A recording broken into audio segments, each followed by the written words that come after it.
નમસ્કાર વિદ્યાર્થી મિત્રો, આજે આપણે ધોરણ 6 વિજ્ઞાન વિષયમાં પ્રકરણ 13 ચુંબક સાથે ગમ્મત પાઠનો વધુ અભ્યાસ કરીશું. આગળના વિડીયોમાં આપણે ચુંબક એટલે શું તે શીખ્યા. ચુંબક નામ કઈ રીતે પડ્યું, મેગ્નેટ જેને ચુંબકને આપણે મેગ્નેટ તરીકે ઓળખીએ છીએ એ કઈ રીતે પડ્યું તેનો ઇતિહાસ આપણે જોયો. ચુંબકની વ્યાખ્યાઓ જોઈ, એના ઘણી બધી પ્રવૃત્તિઓ જોઈ. હવે આગળનો અભ્યાસ આપણે કરીશું. ચુંબક શું કામ કરે છે તે આપણે શીખ્યા કે લોખંડ હશે એ ચુંબક પર ચોંટી જશે, બરાબર. તો એવી જ રીતે આજનો આપણો ટોપિક છે ચુંબકના ધ્રુવોનું સ્થાન જાણવું. કાગળ પર થોડી લોખંડની રજકણો ફેલાવો. હવે તેના પર ગજ્યો ચુંબક મૂકો. ગજ્યા ચુંબકને ધીમેથી ઉપર નીચે ફેરવો. ગજ્યા ચુંબકને ધીમેથી ઉપાડી લો. ગજ્યા ચુંબકના જુદા જુદા ભાગ પર ચોંટેલા લોખંડના રજકણો તપાસો. ચુંબક પરથી લોખંડની રજકણો દૂર કરી આ પ્રવૃત્તિ ફરીથી કરો. ગજ્યા ચુંબકના બંને છેડાની નજીક લોખંડના રજકણો વધુમાં વધુ ચોંટેલા જણાય છે. વચ્ચેના ભાગ તરફ જતાં ચોંટેલા લોખંડના રજકણોનું પ્રમાણ ઓછું થતું જાય છે. ચુંબકના બંને છેડાની પાસે ચુંબક શક્તિ વધુ હોય છે અને ચુંબકના ધ્રુવો કહે છે. હવે ચુંબકના ધ્રુવો એટલે શું તો એની વ્યાખ્યા પરથી આપણે જોઈ શકીએ છીએ કે ચુંબકના બંને છેડા પર ચુંબકીય શક્તિ વધુ હોય છે. ચુંબકના આ છેડાના ભાગને ચુંબકીય ધ્રુવો કહે છે. ચુંબકના બે ધ્રુવો છે, એક ઉત્તર ધ્રુવ જેને નોર્થ પોલ એટલે સંકેતમાં એન દ્વારા દર્શાવીએ, અને બીજું દક્ષિણ ધ્રુવ સાઉથ પોલ જેને એસ દ્વારા આપણે દર્શાવીએ છીએ. તો આ રીતે ચુંબકના ધ્રુવોનો આપણે અભ્યાસ કર્યો. હવે ચુંબકના ધ્રુવો પરથી દિશાઓની શોધનો અભ્યાસ કરવાનો છે, એટલે કે દિશાઓની શોધ કઈ રીતે થઈ. તો પ્રાચીન કાળથી લોકો ચુંબક વિશે જાણતા હતા. ચુંબકના ઘણા ગુણધર્મો વિશે પણ તેઓ જાણતા હતા. આવી જ એક વાર્તા ચીનના બાદશાહ હોંગટાઈની છે. એવું કહેવાય છે કે તેના રથ પર એક એવી સ્ત્રીનું પૂતળું હતું કે જે કોઈ પણ દિશામાં ફરી શકતું હતું. તેનો એક હાથ એવી રીતે લંબાયેલો હતો કે જાણે તે કોઈ દિશા બતાવી રહ્યું હોય.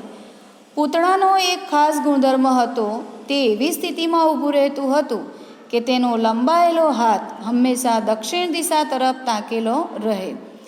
પૂતળાના લંબાયેલા હાથ તરફ જોઈને બાદશાહ પોતાના રથ ઉપર નવા સ્થળોએ જાય ત્યારે દિશાઓ નક્કી કરી શકતો હતો. એટલે પહેલાંના સમયમાં આપણે આ રીતે દિશાઓને જાણવા પ્રયત્ન કરતા હતા. હવે આપણે દિશાઓને જાણવા માટે ગજ્યા ચુંબક દ્વારા પણ કઈ રીતે દિશાઓ શોધી શકાય તો એના માટે આપણે એક પ્રવૃત્તિ જોઈશું. એક ગજ્યો ચુંબક લો. ઓળખાય તે માટે તેનો કોઈ એક છેડે નિશાની કરો. ગજ્યા ચુંબકની મધ્યમાં દોરી બાંધી તેને લાકડાના સ્ટેન્ડ પરથી મુક્ત રીતે ફરી શકે તેમ લટકાવો. જ્યારે ચુંબક સ્થિર થાય ત્યારે તેના બે છેડાની સ્થિતિ નોંધતા બે નિશાન જમીન પર કરો. બંને નિશાનને જોડતી રેખા દોરો. હવે કોઈ પણ એક દિશામાં હળવેથી ચુંબકને ધક્કો મારો અને તેને સ્થિર થવા દો. ફરીથી તેની સ્થિર સ્થિતિ વખતે બંને છેડાનું સ્થાન અંકિત કરો અને અવલોકન નોંધો. દરેક વખતે ગજ્યો ચુંબક એક જ દિશામાં સ્થિર થાય છે. આ દિશા ઉત્તર દક્ષિણ હોય છે. ગજ્યા ચુંબકને મુક્ત રીતે ફરી શકે તેમ લટકાવતા તે હંમેશા ઉત્તર દક્ષિણ દિશા બતાવે છે. એટલે આપણે આ રીતે ગજ્યા ચુંબક દ્વારા પણ દિશાઓને જાણી શકીએ છીએ. દિશાઓને જાણવા માટેનું બીજું સાધન છે આપણી પાસે, પહેલાંના સમયથી જ છે. તો એ સાધન છે હોકાયંત્ર. હવે આપણે અભ્યાસ કરીશું હોકાયંત્રનો. તો હોકાયંત્ર એટલે શું, એની રચના કેવી હોય છે.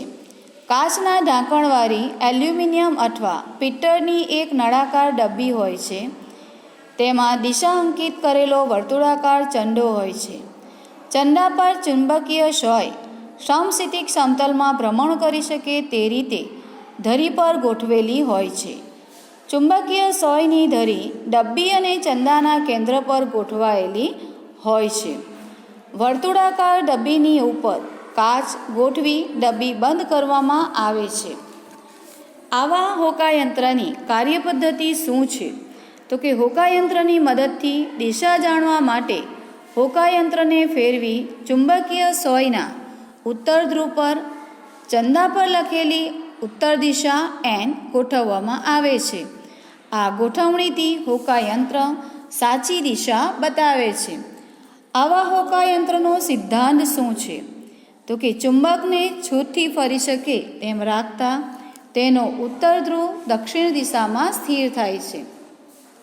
હોકાયંત્રનો ઉપયોગ શું છે? તો કે તેનો ઉપયોગ વિમાનમાં, દરિયાઈ જહાજમાં અને રણ પ્રદેશમાં દિશા જાણવા માટે થાય છે. એટલે આ રીતે પણ આપણે દિશાઓ જાણી શકીએ છીએ. હવે દિશાઓ જાણ્યા પછી આપણે જો ચુંબક બનાવવું હોય તો એ ચુંબક આપણે કઈ રીતે બનાવી શકીએ? આપણે જાતે આપણા ઘરે એ ચુંબક કઈ રીતે બનાવી શકીશું? તો કે ચુંબક બનાવવા માટે આપણે એક લોખંડની પટ્ટી જોઈશે, બરાબર? તો એ પણ એક આકૃતિ દ્વારા આપણે જોઈએ. આપેલ લોખંડની પટ્ટીને ટેબલ પર મૂકો.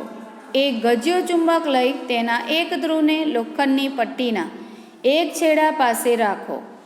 ચુંબકને ઉંચક્યા સિવાય લોખંડની પટ્ટીના એક છેડાથી શરૂ કરીને બીજા છેડા સુધી તેની પૂરી લંબાઈ પર ઘસો.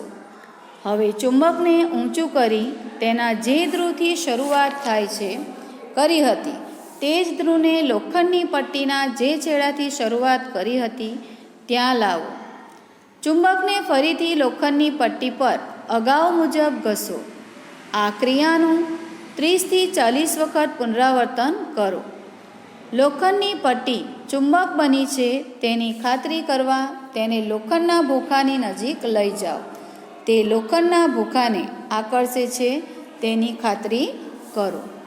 હવે એટલે આ રીતે પણ આપણે લોખંડને પણ ચુંબક બનાવી શકીએ છીએ. હવે આપણે આપણું જે હોકાયંત્ર બનાવ્યું હતું, હવે ઘરે જ સાદું હોકાયંત્ર આપણે કઈ રીતે બનાવી શકીએ? તો કે સાદું હોકાયંત્ર માટે તમારે એક બુશ લેવાનું છે. ગજ્યા ચુંબકનો ઉપયોગ કરી લોખંડની સોયને ચુંબક બનાવો. આ ચુંબકીય સોયને બૂચમાંથી પસાર કરો. એક ટમ્લરમાં પાણી ભરી બૂચને તરતો મૂકો. સોય પાણીને અડકે નહીં તેનું ધ્યાન રાખો. આ તમારું સાદું હોકાયંત્ર તૈયાર થયું. પાણીમાં તરતા બૂચની સોય કઈ દિશા દર્શાવે છે તે નોંધો. બૂચને વિવિધ દિશાઓમાં ફેરવી સ્થિર થાય ત્યારે સોયની દિશા નોંધો. દરેક વખતે સોય ઉત્તર દક્ષિણ દિશામાં સ્થિર થાય છે. પાણીમાં તરતા બૂચમાં પસાર કરેલી સોય હોકાયંત્રની સોય વડેની જેમ ઉત્તર દક્ષિણ દિશા નક્કી કરે છે. તો આ રીતે આપણે હોકાયંત્રનો પણ અભ્યાસ કર્યો.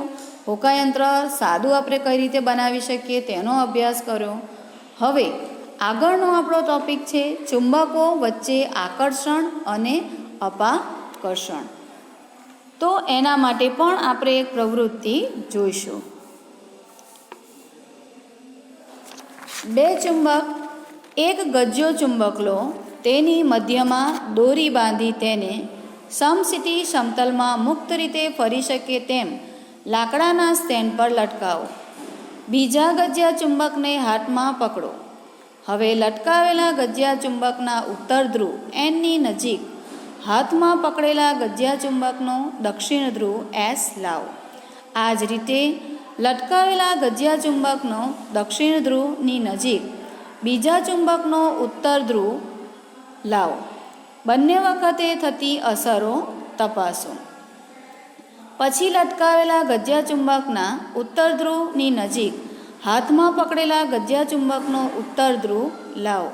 આ જ રીતે લટકાવેલા ગજ્યા ચુંબકના દક્ષિણ ધ્રુવની નજીક બીજા ચુંબકનો દક્ષિણ ધ્રુવ લાવો.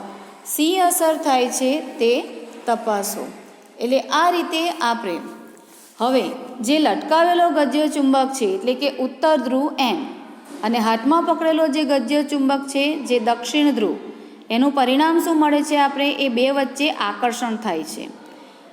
એવી જ રીતે દક્ષિણ ધ્રુવમાં લટકાવેલો જે ચુંબક છે અને હાથમાં પકડેલો ગજ્ય ચુંબક છે એ તમને મળશે ઉત્તર ધ્રુવમાં. એ બે વચ્ચે આકર્ષણ થાય છે.